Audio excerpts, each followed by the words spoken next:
Hai, hari ni sis nak tunjuk cara nak buat marble cake. Jangan lupa save dan share supaya korang boleh buat nanti. Sis cermat. Mula-mula satukan tepung, baking powder dan garam dalam satu mangkuk. Kemudian dalam mangkuk yang lain masukkan minyak, butter dan gula. Lepas tu mixkan dengan menggunakan mixer sehingga dia kembang. Kita minum kopi dulu bagi tenaga.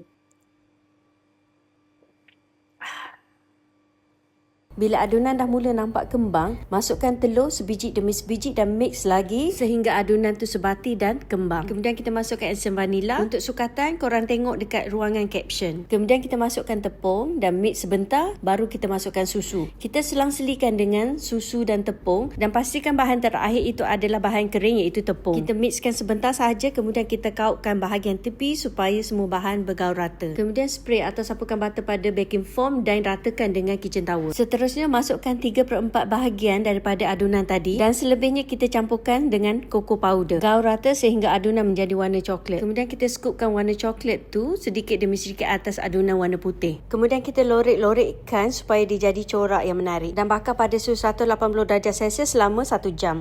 Marble cake dah siap. Tunggu kek dah sejuk barulah boleh dipotong dan dihidang. Untuk resepi ni, kalau korang nak kurangkan tahap kemanisan, boleh kurangkan gula. Okey, selamat mencuba. Oh, nampak sedap.